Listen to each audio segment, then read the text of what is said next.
We will call this meeting to order and ask for a roll call. Thank you. Good evening. Carl Hopkins. Here. Bruce Miller. Here. Craig Arcuri. Here. Dolores Johnson. Here. Karen Kahn. Here. Kirk Martin. Here. Jim Wilson. Here. Thank you. And though I didn't specifically note it, this is the Wednesday, March 16th meeting of the Santa Barbara Airport Commission. And do we have any changes to the agenda? No changes, Mr. Chair. Public comment. Do we have any public comment slips? I have not received any. Any member of the public may address any issue that is not on the schedule. None. Notices that on Thursday, March 10th, the Airport Commission Secretary duly posted this agenda on the bulletin board at the Airport Administration. Minutes. Might I have, the recommendation is that the Airport Commission waive the reading and approve the minutes of the meeting of Wednesday, January 20th, since we did not have a February meeting. So moved. Second. Moved and seconded, all in favor? Aye. Passed. Consent calendar. We have 3 items on the consent calendar here. A lease agreement with Pinoli's Refrigeration, which I understand unfortunately is a decline in their total square footage as they are moving partially, but we're glad that at least they're staying here somewhat. Lease agreement with Green Ridge Sciences, Inc., and the property management report for January and for the February meeting that we didn't have. May I have a motion to approve the consent calendar? So moved. Second. All in favor? Aye. Carries. I don't see either of our liaisons here. So we will skip that and go to the administrative report. The first item is a lease agreement with Above All Aviation. Yes, Senior Property Manager Rebecca Fribley will give a presentation on this document. Good evening, Commission. We're bringing this item to your special attention because Above All Aviation is a flight school that has started in business here on the airport in 2010 and has made significant strides in terms of increasing its business and expanding its business. They started with 2 employees and 1 aircraft over in Hangar 5, and they currently employ 12 full-time and 2 part-time staff. They own 8 aircraft and lease an additional 2. They also possess a full motion simulator and have a roster currently of 40 students. In September, they participated in a competitive bid, which you may remember, for the maintenance facility that was the former Stratman leasehold. And they employ 2 inspection authorization mechanics there, 1 airframe and power plant mechanic, 2 interns, 1 maintenance office manager, and use that space for the storage of aircraft. They have a few tie downs that they rent. They do aircraft brokerage and aircraft management services. They also have a small division with 1 full-time and 1 part-time instructor over in San Ynez. Last year, Above All students achieved the following: 45 students soloed, 25 received private pilot certification, 6 pilots received instrument ratings, 7 became commercial pilots, and 6 received multi-engine pilot ratings. So as you can see, their school and their facilities in general are doing really, really well. Their future plans include obtaining a Part 135 certificate. They are currently waitlisted for certification as a Part 141 school as well as a Part 145 repair station.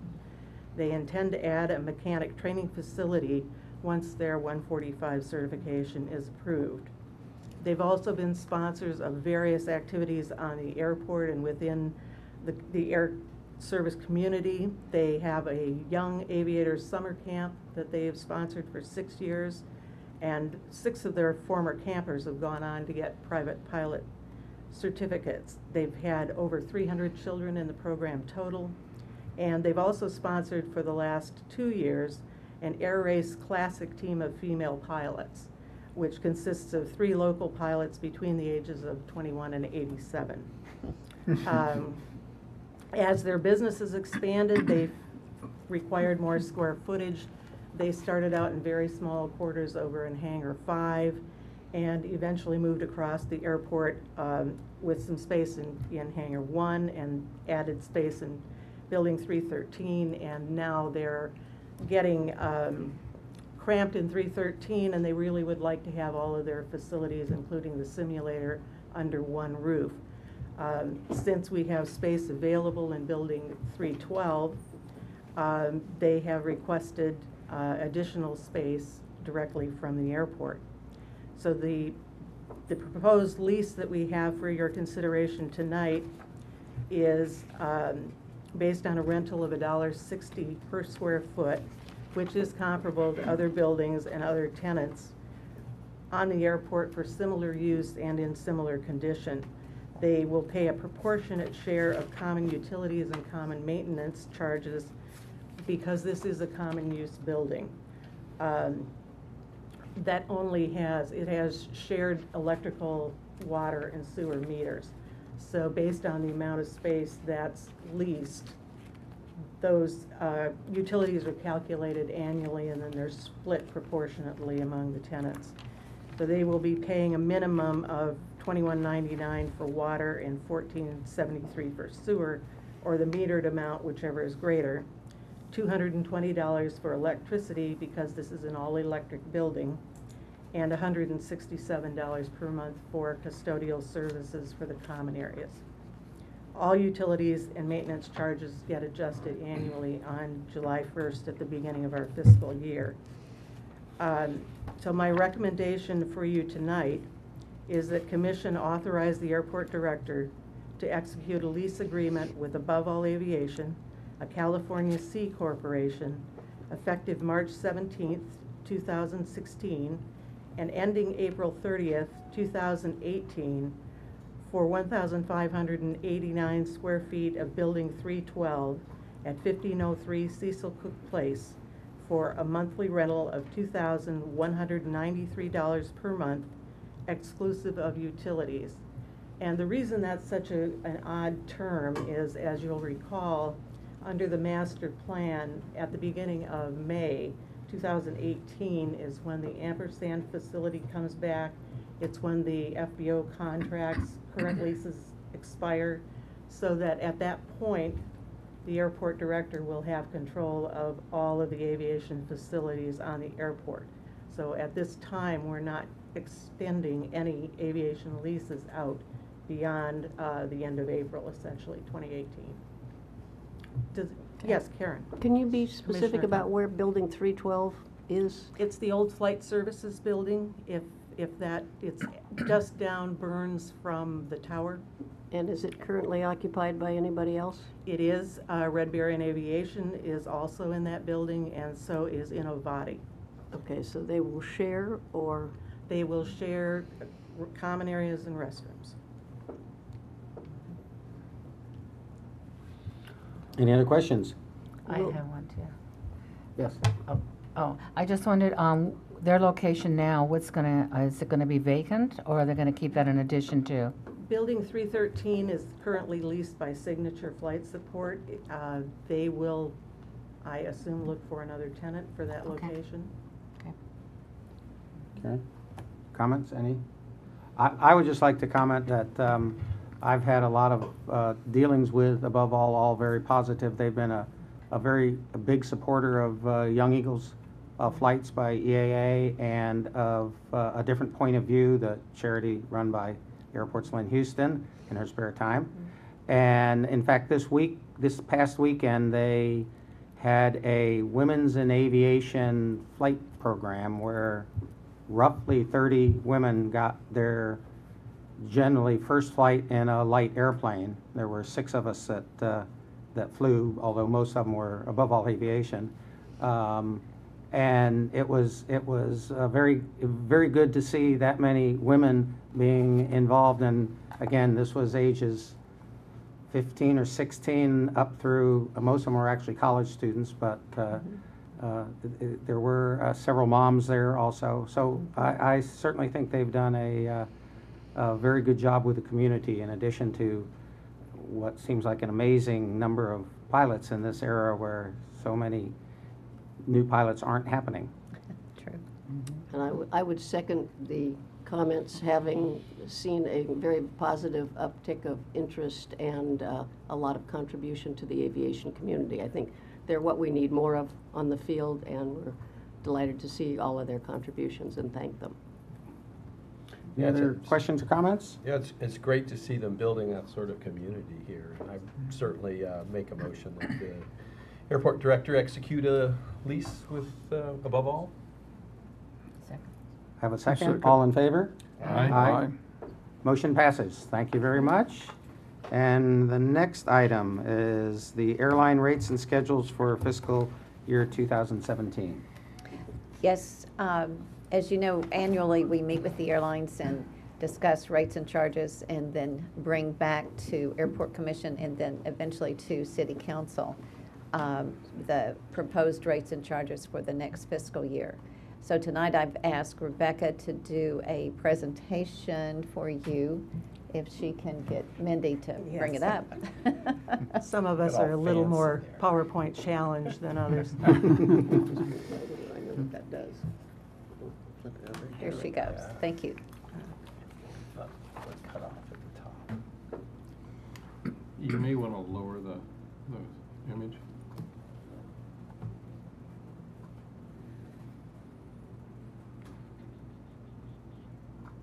If you can just stand there and hold it like that.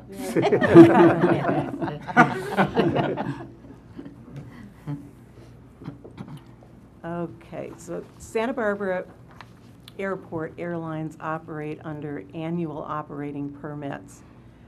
We establish rates for the airline terminal service, landing, boarding bridge, and fuel flowage fees, and we address security and operational requirements.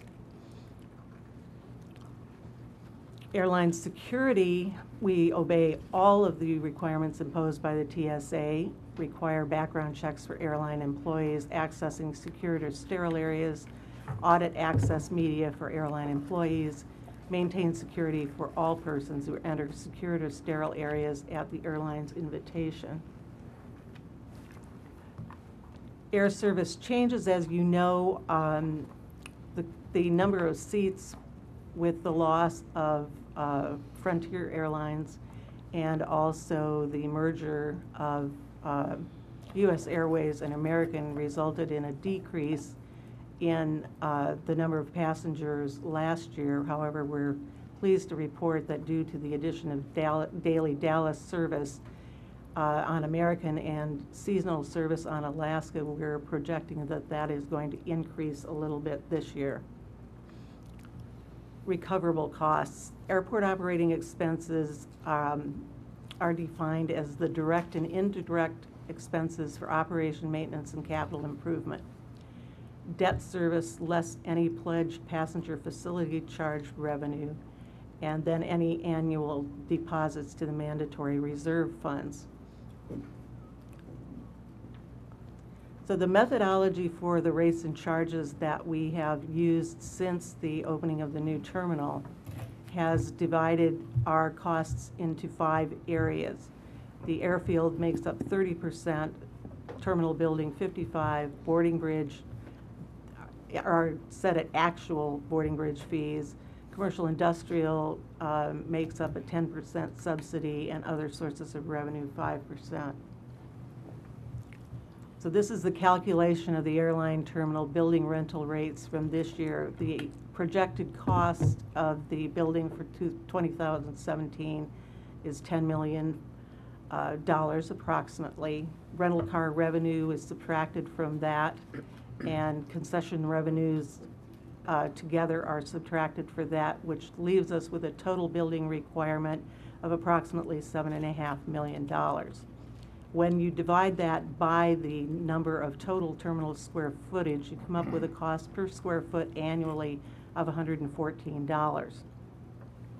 Now, when we discuss with the airlines the charges that they're actually going to spend, we calculate it slightly differently. We base it on the rented terminal square footage, which is actually 24,489 square feet.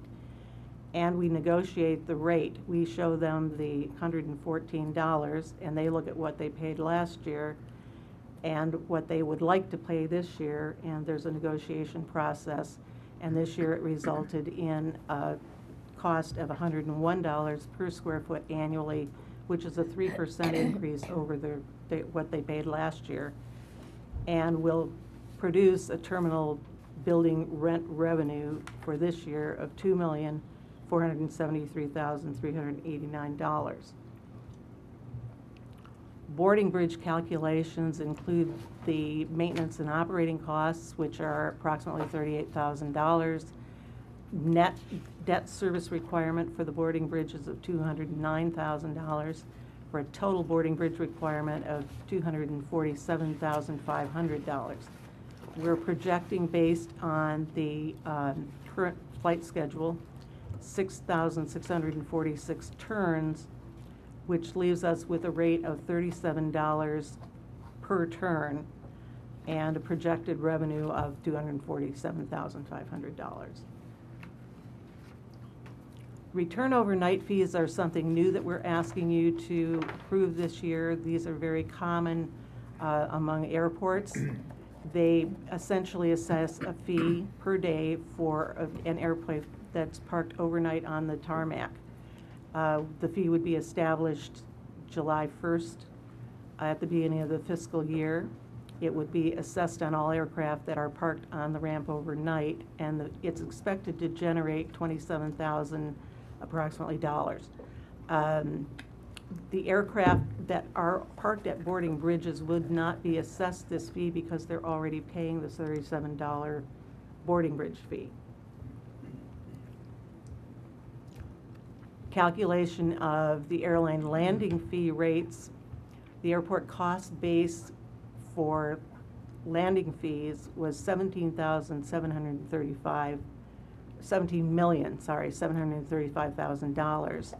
And from that, we subtracted the commercial industrial revenue, all other non-airline revenues, which would include GA fees, the airline terminal building space rental, the loading bridge fees, and the fuel flowage fee, which leaves us with a requirement of $3,209,000.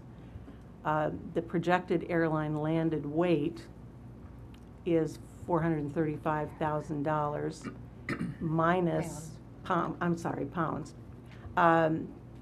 which is calculated in 1,000-pound units.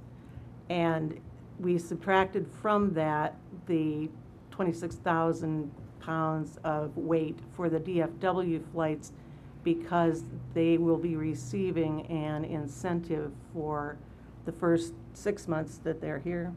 6 months to a year. To a year. So for the purposes of this calculation, we remove that from the figure.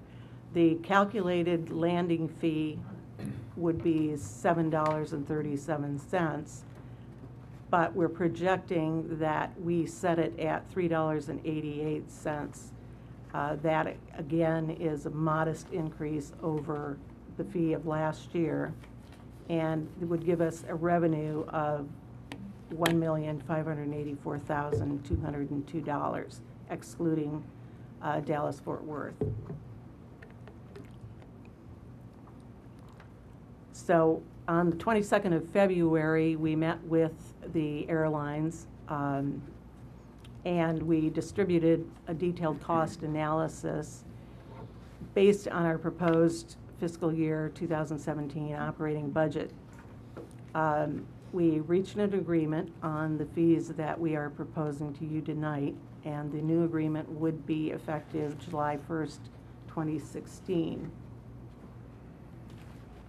So the rates and charges that we are proposing, you can see on this chart the current rates, and what we're proposing for 2017 would be $101 per square foot for the terminal building, $37 for the boarding bridge per turn fee and the new remain overnight fee, a landing fee of $3.88, and we'd also like to increase the fuel flowage fee, which for commercial airliners is an into-plane fee from 4 cents to 5 cents. As you'll recall, that was a new fee that we put into effect, I believe, a year or two ago. The cost per enplaned passenger is a ratio that airlines like to use to measure themselves airport to airport. They take the total cost to the airlines, divide it by the number of enplaned passengers, and as the costs increase, the ratio will increase. The ratio will decrease with increased passenger count. So the goal is always to keep your cost per enplanement as low as is feasible.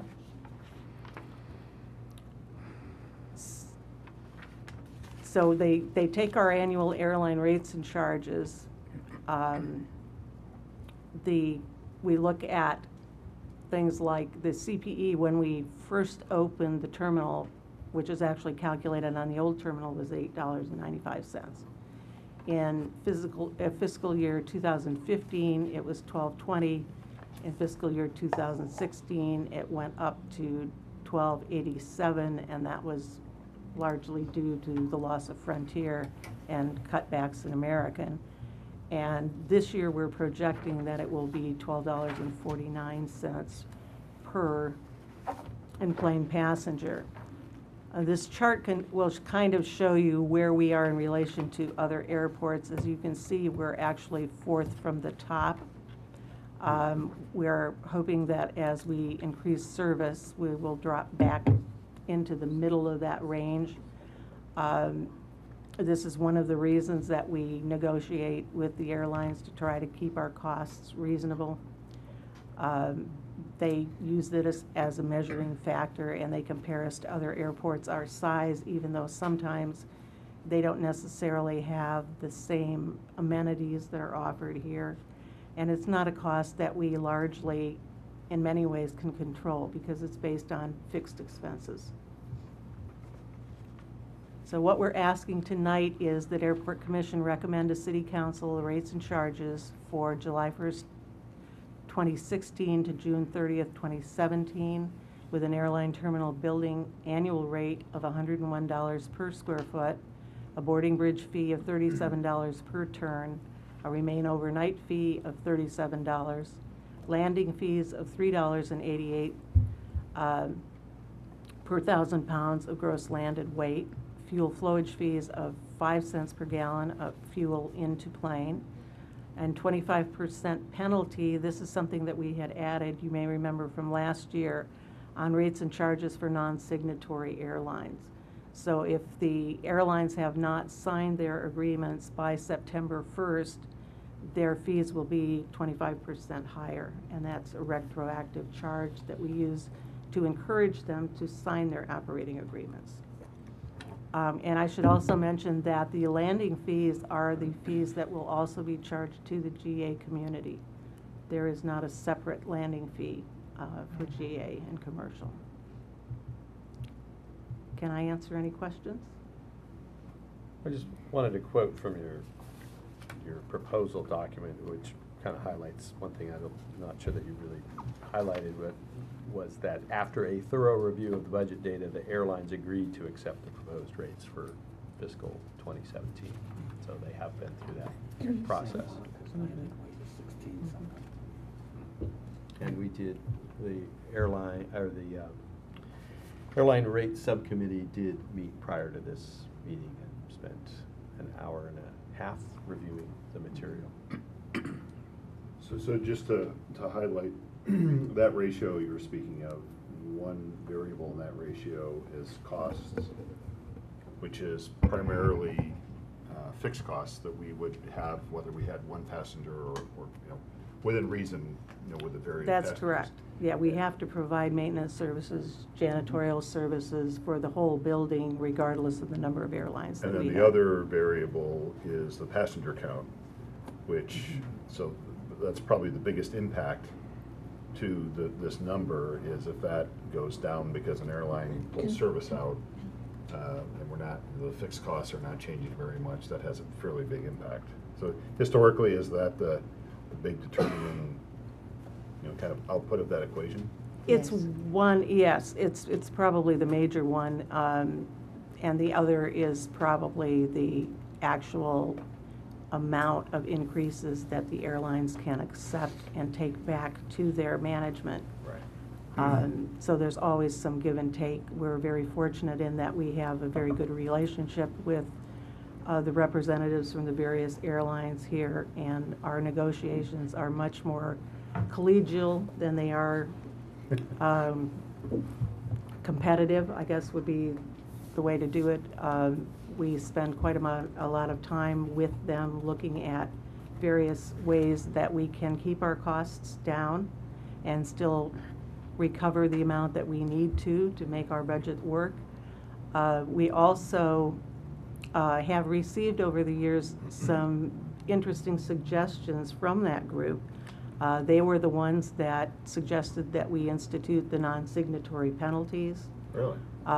Yeah, frequently they will say, you know, we don't want to get this number up too much. We don't want this fee to go too high. So how about if we put this expense in this budget instead? It makes a great deal of difference to them which pocket certain fees come out of.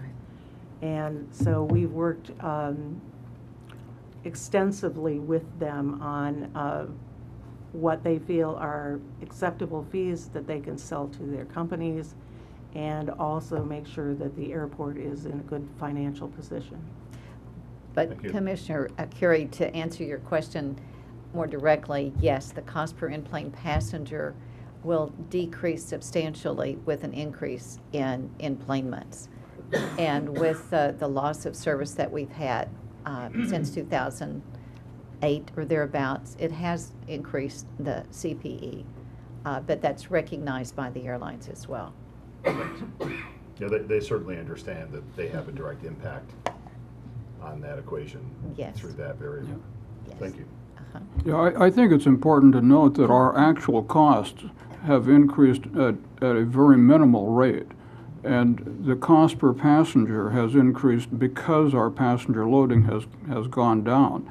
And that if we were back at our peak passenger loading, our cost per enplaned passenger would be about the median for the state of California. That's correct. I was just looking back at the historical enplanements, and we used to have 110,000 more, which is almost a 30% increase. That in and of itself would drive CPE down. Yes. But if 110,000 passengers were also doing concessions and renting cars, it would drive the cost aspect of that down. And it might be interesting sometime to see what that number would be, but I suspect it would be dramatically lower, very likely even below the average there. So True. it's good that we're getting American at Dallas, and we'll just keep hoping we'll get more and more. That's right. Thank you. Rebecca, were there any penalty rates for non-signatory airlines last year or the year before? Interestingly enough, we had one airline that got their agreement in before July 1st, and two of them that got it in on August 31st. But yes, they actually all did come in before we had to assess a penalty. Okay. It apparently works. Any other comments or questions? Have a motion to approve? So moved. Second? Oh, was there? There's a hand in the Oh. audience. Public I'm comment. Dr. Guy Clark. I lived in Santa Barbara for over 40 some odd years, and I've been doing most of the pilot physicals for this area on the pilots. I'm a senior examiner for the FAA, and we do the flight physicals and also the air traffic control physicals. So I'm the recipient of all their complaints. And Camarillo has been busy, it seems, all the time since I've been here. What are they offering in terms of services and affairs that we aren't, in terms of both their volume by talking to the air traffic controllers and to the pilots? Is that just a unique little airport attracting the LA crowd, or I noticed you didn't have the Camarillo in your statistics there. Chair Hopkins, the airlines that, or the airports that were listed have commercial operations. And if it's a general aviation airport, it wouldn't be included in that list. It's only those that have commercial airline service. Did we we had a motion. We have a motion. We have a motion and a second, so all in favor? Aye. Aye. Passed. The next item, drones. I don't see one, but we'll Just get a. Hang tight, they're coming. I'm going to have Tracy do the introduction on this one. Yes, we are very pleased that Mr. Todd Smith, the manager for our local air traffic control tower, who's been with this airport for many years and is a great stakeholder and helps us daily, he has agreed to come and talk a little bit about what the FAA is trying to do to get control of drones and how they've impacted the airport a little. So without any further ado, Mr. Todd Smith. Thank you, Tracy, for a nice introduction. With me tonight is Malia Sharkey, staff specialist from Santa Barbara. So I'm the air traffic manager. It basically means I she does all the work and I get all the credit. Scott. We want to start tonight. Todd, you got to be on a microphone. I got to be on a microphone? Please. Oh, okay. Do you want the podium then? Yeah, then I'll come to the podium. And we should have probably it point over out, here, that's not an and actual we can get photo set of up. this airport. No. This is the standard FAA slideshow that we're supposed to use, the format. Sorry. We're going to begin with a graphic demonstration. I think this will set the tone for the evening. This is, believe it or not, an unmanned aerial system, aka drone. And I'm about to demonstrate how safe and easy these are to fly. Have you guys ever been to a Gallagher concert?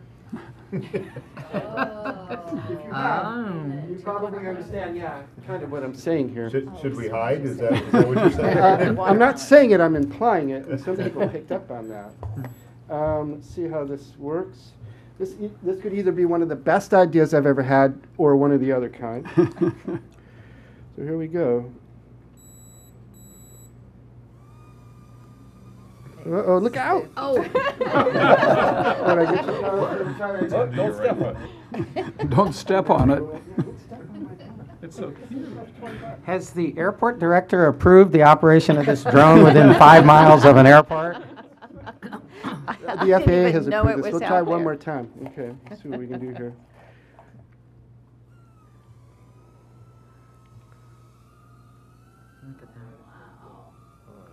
That's a lot better than I thought I'd do. Look out, Hazel. Okay, I want to start by asking you to think of an adjective that just described that flight. Karen, how would you describe that? Erratic. Erratic? Oh, yeah, Okay. I've seen that. What about you, Bruce? Yeah, I would second that. Yeah, chaotic, uncontrolled. Uncontrolled. I know some Okay, very pilots good. that, Those are excellent adjectives. yeah. And really a Student nice, pilot. do you want to try it again? We can try it again. And you can get these for $20 online, but Malia and I will be selling them for $30 in the lobby after the show. Okay, that's enough of that, okay. The idea being that Malia's going to go through the description of what a UAS is, and I wanted to make the intro or the comparison that introducing drones or UASs into the NAS is all of those things. It's hectic, it's chaotic, it's uncontrolled, it's a significant challenge for us. What we want to do for you tonight is just give you kind of a brief overview of what kind of drones we're seeing out there and the types of steps that the FAA is taking in order to successfully integrate them into the NAS so we can peacefully coexist. And so you'll get started and I'll go retrieve my drone. It might also be useful to clarify that the NAS is the National Airspace System. Thank you for bringing that. The National Airspace System, which is actually, I think I need to get back to the microphone. It's a term that we use for, it's kind of an entity that everybody in the country owns. And it's interesting because we're all here with a common interest, and that's aviation for the betterment of society. And the NAS is something that we all own, but right now with the introduction of the drones, and Malia's going to go over what other kind of drones we're dealing with, we need to find a way to peacefully coexist, a way to bring these into the system to do all these wonderful things that they can do for us without catastrophic events or activities. So, Malia, I'm going to turn it over to you for now. Thank you. So a UAS, the drones have gone by many different names over the years. Originally, when I was on active duty, we were calling them RPAs. That's one of the older terms I have up there. More recently, they were called UAVs. Drone is a colloquial term that we hear in the media. The actual definition of a drone would not technically apply to what a UAS is, but we have come to understand it as applying to that. So that's what we're going to kind of call them. We're going to switch between UAS and drone in this briefing interchangeably.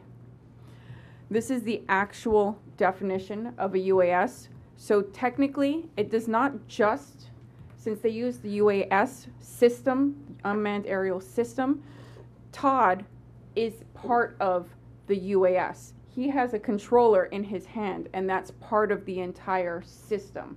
So when they're talking about these things, they want to make sure that they are regulating the user also, not just that little thing flying around.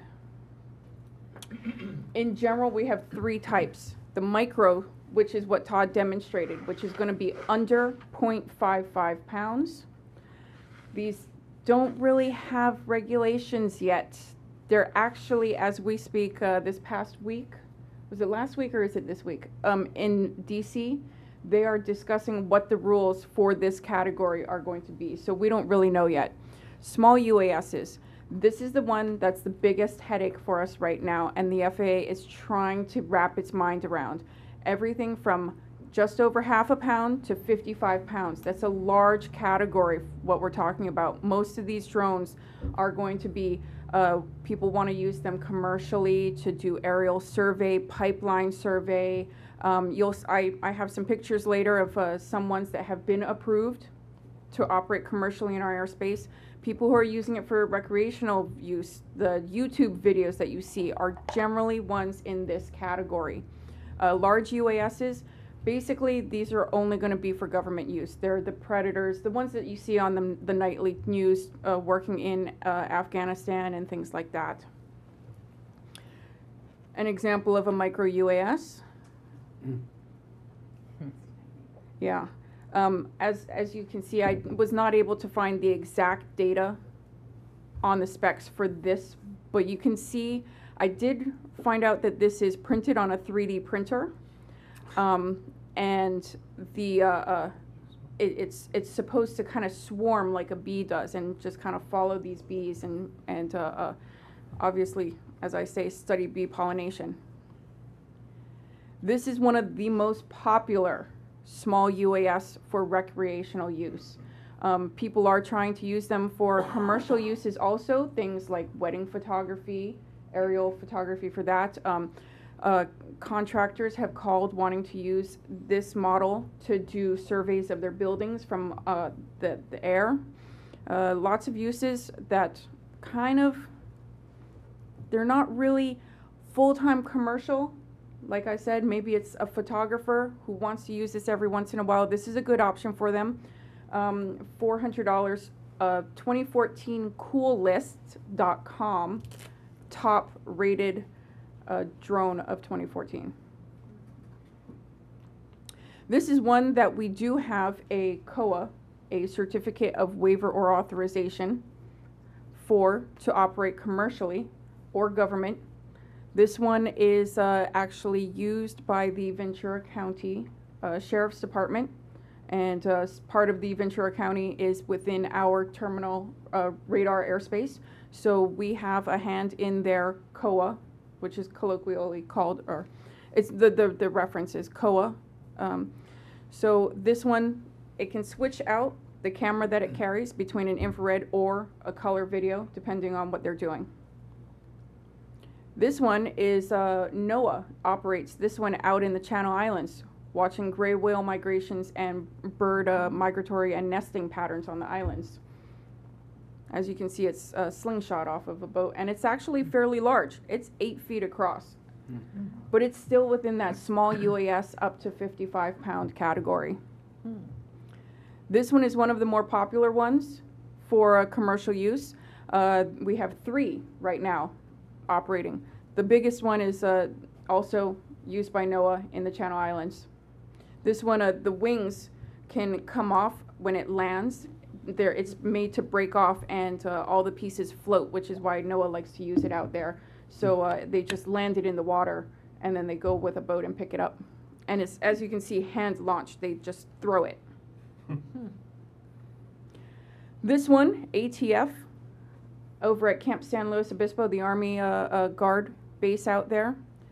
They use it at a training facility and they practice whatever the ATF does out there. But it's as you can see, a small UAS, and it looks just like a little mini helicopter. This one is a larger helicopter, also operated in the same area. This one weighs about 200 pounds. So this is actually not in the small UAS. This is a large UAS. Cal Poly San Luis Obispo is using it to study how they could affect their crop growing. What crop? Yes, sir. So sorry, it says 200 pounds empty weight. Yeah, because do you see on the side it has a little a container, and it's made to do like crop dusting, like what a crop duster aircraft used to do. This is made to do that same thing. And as you might know, crop dusting is one of the most dangerous aviation activities you can do. So this is one of those reasons why commercial people would want to use a drone, where it's very dangerous for a person to be there, not so much for the drone. Obviously, this is one of the largest things that's out there as a drone. This is possibly being used out and tested out at Point Mugu. Its wingspan is larger than a 737. This one is not able to go into the NAS. Along with the Predators and Reapers, this one does not go into the NAS. It stays within the military MOAs. And then this particular one in the picture goes up to above 60,000 feet, which is uncontrolled airspace. What's the MOA? Oh, I'm sorry, military operating area. I'm sorry. So the uses, recreational, entertainment, obviously, personal, aerial photography. Commercial uses, you need that certificate of waiver authority. Like I said, movie studios, photography, things like that. There's a whole list on the FAA website, which I give you the website later. Government uses. We have seen a large surge this past summer when we had the firefighting, the wildfires. And I don't know if you remember, there was a point where one of the fires jumped onto the freeway and it burned maybe 20 vehicles outside of Los Angeles on the way to Vegas. The reason why the firefighters had to call off the aerial support because there were too many drones in the area trying to take photographs. It was no longer safe for the firefighting, the aerial support. That's why the fire got out of control.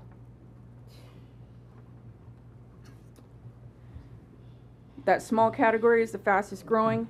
They're easy to attain. My husband just bought one this weekend at Costco for $80. If you don't want to buy one, they're easy to build. They're very difficult to track. We don't have transponders on these like we have on a regular aircraft. They are so small we don't see them on the radar. And somebody crashes them, there's no way to know where that person was flying it from, who it was. Todd could have been sitting in the audience flying that drone and we wouldn't have known who it was. Yeah, you would have been giggling. The only regulations that we have at the moment, for a long time, it was the AC 91-57. It is now 57A, change 1. The original one was written in 81, and it was for model aircraft flying. This one was just updated, as you can see, in January. They're really just starting to get their minds around this. And the technology is changing faster than they can make the regulations for it. So these are the current rules. It must be for hobby or recreational use only. The community guidance can restrict it further if the community would like to, but that is, as far as I know, the Santa Barbara community has not done that. Under 55 pounds, except if you're going to do it commercially, you must give way to manned aircraft. If you are within 5 nautical miles of a control tower, you must notify the control tower and the airport operator. If it's just an untowered airport, you still need to notify the airport. TFRs, temporary flight restrictions, where the aircraft are operating for the fires and things like that, that is now restricted. 400 feet or less, and visual line of sight. I've had some people call me asking if they can fly it. I can see where I am through the camera. That doesn't count. You on the ground need to be able to see the drone flying.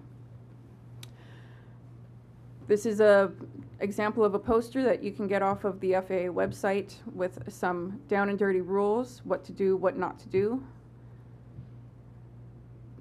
The commercial COAs, as of last week, almost 4,000 have been approved.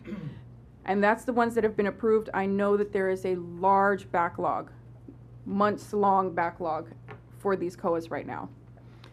Some of the other statements, operations in unsafe proximity to the public. What exactly does that mean? That's a little difficult for us. Most recent one that I put on that list, Charles de Gaulle had at 10,000 feet, an aircraft reported seeing a drone. At 10,000? Yes, yes. And it was too long to put into this slideshow, but I found a video earlier this week of somebody in a Dutch town who decided to try to break the world record on a drone flight and got his up over 11,000 feet. Yes, sir? 2 quick questions. Is there any common agreement as to what within sight means, how far that is deemed to be? And second question would be, what defines a crowd? So the first one is easy. Can you see it with your naked eye? So if you have a larger drone or one that's easier to see, you can fly that further. So there's no real... There's no enforcement ability because that's a nebulous term. Right. Large crowd, that's also, there is no actual definition of what constitutes a large crowd. They have said things like large football games, stadiums, things like that, large concerts, but what that means, we don't exactly know. Okay. You also have to register your drone. If you're in that small UAS category of 0.5 pound to 55 pounds, you have to go on the FAA's website and register it. What you're actually doing is you're not actually registering your drone, you're registering yourself, and you are going through a training program online of what the rules are. Can I interject there? See, that's what the registration, I think I need to be closer to the microphone. That's what it requires. This is what a registration card looks like. It's obvious from the skill sets that I demonstrated earlier that I'm a professional drone operator. You can go online to get one of these, and it's interesting too because part of the theme of this, it's a very difficult issue to get our minds and our regulations around. One of the things they're attempting to do is you can buy a drone at the 7-Eleven, or I saw one at Albertsons. And what they're trying to do, this is a form of education. What it basically consists of is a very short briefing that you read, and then you sign up and you pay your $5, which before December 28th, they send you the $5 back. It didn't cost me anything. And it's just got a list of those rules on the back. And the idea is, you know, from that advisory circular that Malia was describing, if you're within 5 miles. And what's interesting about that is when you look at that closely, it doesn't say that you call and ask permission. It says you call to tell them that that's what you're going to do. So this program is an intent to get people at least aware and educated of the proper usage and operation of a drone. The only problem that I find with that is that, you know, the people that are responsible are the ones that are going to call, and that's not the people that we're worried about. You know, it's those other people that, you know, might not be thinking clearly. At the end of the presentation, there's a slide that we want to share with you about what we can perhaps do locally, but I'll turn it back to Malia for that. So this is that UAS registration that Todd's talking about, the website, who needs to register. There's also an app. If you do register, or if you have even a micro UAS that does not at the moment need to be registered, there is a Before You Fly app. You can get little circles and it tells from the GPS on your phone if you are within one of those areas that is coded red and you need to get permission from somebody to fly in that area. It also shows Cottage Hospital here has a 5-mile ring around it because they have a helipad. These are just some pictures of what you would see in the app.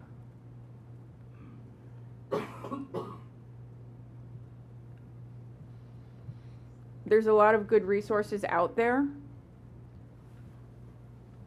but as the information is just changing so rapidly, it's hard to keep a handle of any of this. Todd and I very definitely believe that this is going to be our next big problem that we have here. That last line, all of us who have pilot's licenses or any AOV credentials, you know that FSDO is always watching you, right? FSDO, the flight standardizations people, they have no way of tracking these guys. If they violate those guys that were violating the firefighting efforts, they have no way to track them until they post the video on YouTube. Luckily for FSDO, most of them are dumb enough to do this. And then they can go back and trace the IP address and try to figure it out from there. Wow. Before we get into that, I want to do one last thing. Oh, do you have something else that you want to If anybody has any questions, I brought some of the some copies of the advisory circular with me. I brought some little pamphlets on Before You Fly, and this one, I don't know if this was going to be interest to anybody here, but this is a law enforcement guidance for the law enforcement officers regarding UAS usage. Based upon that, are there any teeth if someone decides to not follow these guidelines? If FSDO can find them, which at the moment is a big if, they are now able to prosecute them with fines. I think it's $250,000, and there is jail time in the number of years, but I don't remember how much. I think it's 5. I'm not sure. I had a couple of questions on the Certificate of Waiver Authority. First, why is it called a COA and not a COWA? But the real question was, you said there's a several-month backlog in the FAA approving those. What are they actually looking at when they're reviewing those? Or is it just the stack is so big and they need to go through them and stamp them so fast? I want to answer a couple of questions. First of all, the reason we call it a COA and not a COWA, because every time we call it a COWA, somebody would say bunga. Okay.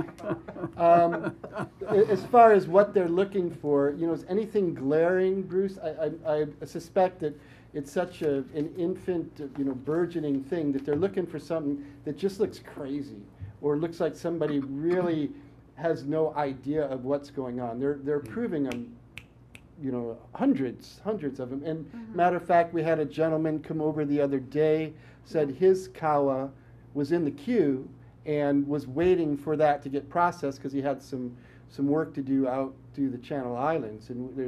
And I think in a way he was looking to us to maybe grant him a little temporary waiver, so we can't do that for you. Good luck, and maybe you can get on board with NOAA. So that's the process itself is still being developed, I guess, on the fly would be the only way I could couch it for you. Okay. The other question was, so there's a duty to advise the airport, the control tower and the airport operator. So how does one know how to reach those bodies? You go, does one of those resources list those phone numbers? Do we have a drone hotline set up over there in the tower and here at the airport? Or? Can I tell you a funny story? I think it's funny. I got a call the other day. It was from a young man that wanted to operate his drone. Seemed like a nice guy, but he seemed like the cowabunga kind of guy. He says, I got this drone, and I want to fly it like 2 miles to the northeast. And I said, what are the rules on that? And I said, and I gave it to him. I said, well, you got to be below 400 feet, line of sight, not in the distance. Well, what happens if I go up above 400 feet? And I was just in a playful mood, I suppose. And I said, well, then we launch the killer drone from the tower and we shoot yours down. And after a moment of thought, he goes, could I get a job flying your killer drone? And that's a true story. I do want to say, though, if you could look on this thumb drive to see if you can find the no drone zone, something I want to share with this group. One of the things that we're finding, and of course, federally we're trying to legislate, regulate, or at least trying to bring this in line, but locally, and I saw that on one of the slides, I was just talking to a friend who manages a facility in Nevada. Well, Nevada's they're starting to take a more aggressive stance. There's always that division of power between the federal government and the state governments, but the state governments have the authority to impose rules, restrictions. I believe now in Nevada, it is illegal to fly your drone over someone else's property. I think that there might be an altitude limit on it at or below 200 or something like that, but Nevada has taken that stance. This is something that we've worked up at the tower. It's a little bit sketchy, but I want to present it to this group so you all understand that there's probably things that we can do in our local community to restrict the flight of drones in certain places. We call this the no drone zone. And Malia, is that 2 miles? It should be 5 miles. You but think that looks smaller. Anyway, what the idea or the concept for us is to put out a graphic like this to circulate within the aviation community, and whether we have the teeth or not to forbid somebody from flying in that area, I don't know. According to that advisory circular, somebody can fly within 5 nautical miles of the airport as long as they follow that checklist of prerequisites. What we'd like to do is kind of put this out to the aviation community, at the very least saying, these are the danger areas. If you're within this circle around the airport, you look out, especially, and we did the yellow highlights, there's going to be a lot of drones, and I can see, I believe, and Tracy, help me out, what's the ordinance on flying kites at Goleta Beach? You're not allowed to? It's a county thing, and there's a state law that's existed for a long time because it's so close. It's not allowed. Right, and what I'm saying is, right now, somebody can call us up and say, well, I want to fly my drone up and down the beach at Goleta, and all we can do is kind of recite what the rules are and say, please be careful. What we'd like to do is become a little bit more proactive so our worst fears aren't realized in terms of, a drone getting sucked into a jet engine or tangling with a fixed-wing aircraft. And we know that there's some critical areas over here. If the most that we can do is circulate a map like this in the community with all of the aviations, maybe on the Fly SBA website, maybe in the lobbies of the flight schools and the FBOs in the area, saying, and we say no drone zone, maybe we don't have the teeth to say you're not allowed to do this, but we certainly do have the ability to influence people to avoid these areas that are going to be the most dangerous. So, what we'd like to do, and whatever you guys, if you come up with some suggestions, that'd be great. And we can kind of work on this map. Of course, it was Google Earth. It could use a little tweaking maybe, but what we've done up here is kind of identified the area and then the danger zones. You can tell the yellow line at the top is basically along 101, which is the arrival path, and sometimes the departure path for a lot of the single engine fixed wings in and out of Santa Barbara. You can see the yellow extension that goes to the lower right. That's the arrival path to runway 25. They come over More Mesa and all of those beach areas. Two things happen there. First of all, the 1-5 departures, low crossing the Goleta Beach. And then sometimes we get helicopters in and out along the shoreline. So these are our most critical areas. And what we would like to proceed with as the air traffic facility is at least put this out there as a reminder to people saying, please avoid these areas with your drone and please follow the rules. So maybe education piece. Yes, Karen? You might also look at providing that kind of map to the places that sell them. Right. The Costco's, the Best Buys, just because eventually I think somebody's going to get around to thinking, gee, we had damage, I'm going to sue the place that sold it to them because they didn't inform them, etc. So I would think that those kind of facilities, the big box stores, etc., the hobby shops, whatever, would be real interested in having the information available to absolve them of, we made sure we put one of these with each person who bought one, and that way we told them what they needed to know. That's an excellent idea. And I do think that it would be a way, if we can bring the community in, when you sell a drone, would you like a copy of this? What's that? Oh, it just shows you the areas you should probably avoid. I think that we could be, forward thinking, proactive, and perhaps get this information out there, because I don't think that anybody wants to cause an accident with a drone. It would be just probably a matter of not being educated or aware. The other thought would be if the registration process had any kind of a link to the, if you figured out the zip codes within our area and made it arrange with the FAA, who you probably have a good contact with, to maybe link to a site that gives them this map available, or they must have it when they register, or they get it automatically when they do register. Those are, excellent ideas and suggestions on how to get the information out there. If it's something that this group would like to see us pursue, we can tweak this, clean it up a little bit, and then perhaps maybe sit down and get some recommendations about how we can get this information out to the surrounding community in a meaningful way. Todd, I have a question for you. Are you working with the local media? We haven't gotten that far yet. We honestly wanted this to be our first stop. Okay. So yeah, we didn't want to kind of get out ahead of that until you guys had maybe a pretty good foundation of the issue that we're up against, and that we had your buy-in and support. Okay. The FAA at the national level has made some media releases, especially every year they try to do it around Christmas time, but we feel that it hasn't been very effective because most of the people we're talking to don't realize these rules. I think a media event, once you get it tweaked, would work really well. Call them in and have them look at something Good like idea, this. Dolores, yeah. Are you reaching out to comparable airports, Sacramento, Santa Monica, asking what they're doing in relation to these issues as well, so you can get a collective? This is an idea from Reno, right?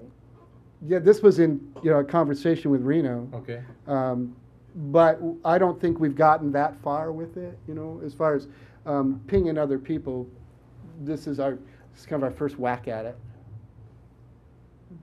And are you developing the killer drone as well? I've got I can't really talk about it. But you should see some of the things that they are developing, ones that have nets to deploy, ones that can send out like a electromagnetic pulse to bring down, other ones jam the radio connection between the controller and that drone so that they lose contact. And then most drones have it programmed in where when they lose contact, it's called a lost link.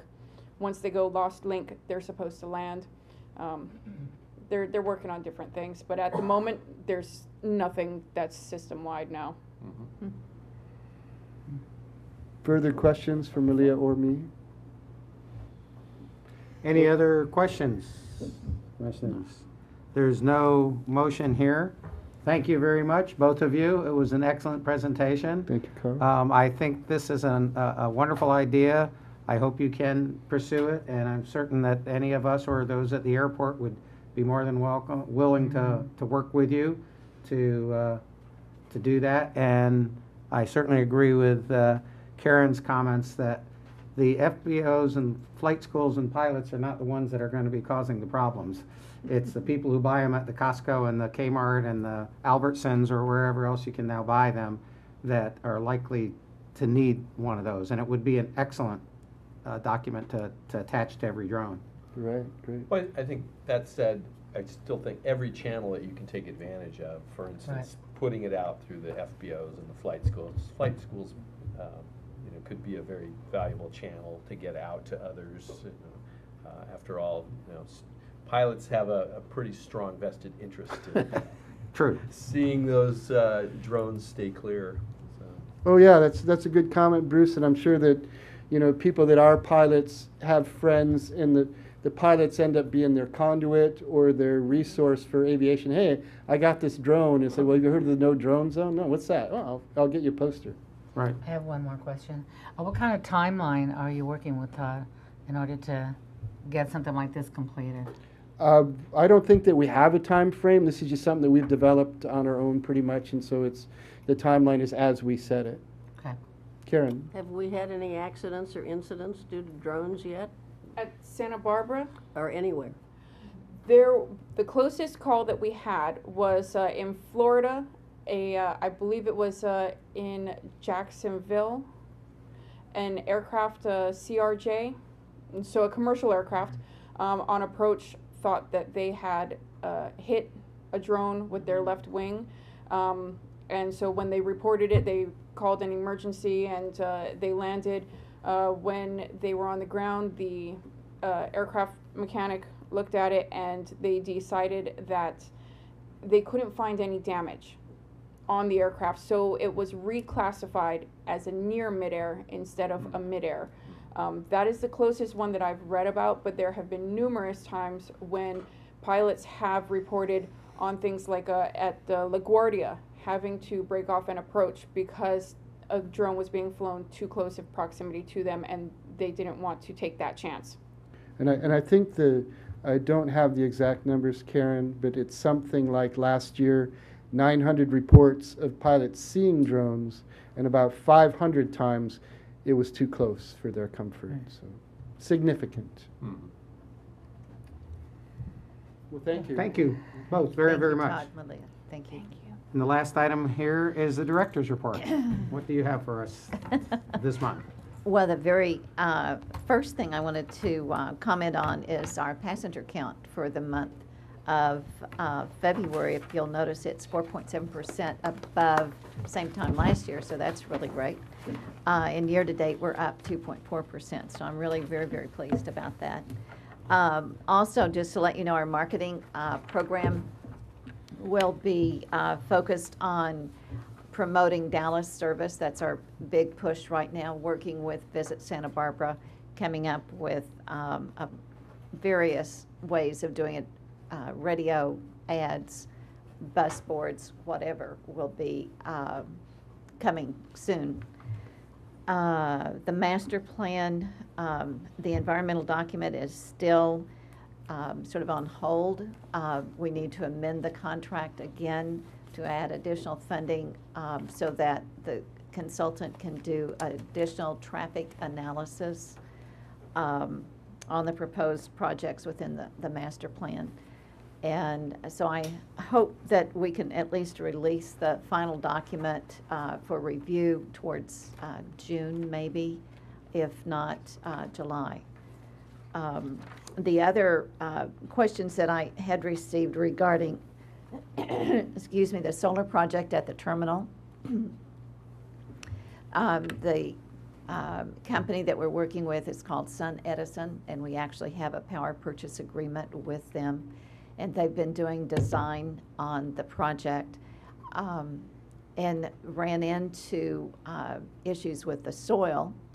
We had pretty much notified everybody who submitted a proposal that the soil needed extra attention because we'd just done the terminal and we knew what we had to do to build that building. And so, excuse me, so now SunEdison has reached out to that company that did the terminal foundation and has gotten a new estimate for the soil stabilization. And now we'll see if if that cost is in line with their construction cost estimates that they started with, or if they would want to come back and renegotiate the agreement. Also was asked about NOAA project. They have the lease with us, and as far as I know, they're paying their rent. But they're still trying to get their plans approved, but they're working out of Colorado, trying to get it done in Santa Barbara, so there's some issues there, I think. We'll reach out to them and see if there's something we can do to assist them. The car dealership, also that development is in the planning stages. They've submitted their first initial documentation to the planning department at Santa Barbara, gotten comments back, and they're working on the final elements of their plan so that they can resubmit. So they should hopefully, I would say by June, be resubmitting all of their documentation, and then they would go to Planning Commission after that. Additionally, on the airport's development at 6100 Hollister, as you know, we presented to Airport Commission and to the City of Goleta, and then yesterday we went to City Council and presented the same report to Council for their consideration as well. Had good comments at all locations, good input on the design and possibilities for use. So with that, unless there's another question that I could answer for you, concludes my report. Do you have an update on the direct relief project? Direct relief, Commissioner Miller goes to Planning Commission tomorrow afternoon, and if they're successful in getting approval by the Planning Commission and get their entitlements, then at that point, the purchase and sale agreement says that we would close escrow within 90 days. They need to, because the first 18 months of the agreement ends on April 9. And if they go longer, they need to give us a letter asking for the extension. Of course, we would grant that. But at this point, we're looking to close before July 1st. Okay, great. And so you mentioned yesterday you went to council with the 6100 development. So what's the next step on that? At this point, we're doing, the contract that we took to council yesterday was for the civil engineering, the grading the drainage. So we're getting those documents or those plans done. And we have also submitted our project to the planning department, received mostly favorable comments. We're waiting on the traffic study. And then once we have the traffic study, we're pretty much ready to go back and submit for final for them to look at it and then refer it to the Planning Commission. So according to our engineers and the architect, they're thinking that we would probably break ground about this time next year. Okay. A lot going on. Yeah. And I would like to comment for the public, a question that I asked earlier about the Dallas American flight. And because I noticed that it's a middle of the day flight. And of course, my first thought was connections. But I believe you said there are, once it arrives in the Dallas hub, there are 127 flights from Dallas to the East Coast that will get you there before midnight. And So- Europe. There's also Europe and South America, yes. Okay, so even though one's first thought might be, oh, what good does this do me? It gets there in the middle of the day, or leaves here in the middle of the day. There's numerous good connections from there to just about any place south or east of here that you'd want to go. That's correct. Any other questions or comments? We're adjourned. Thank you.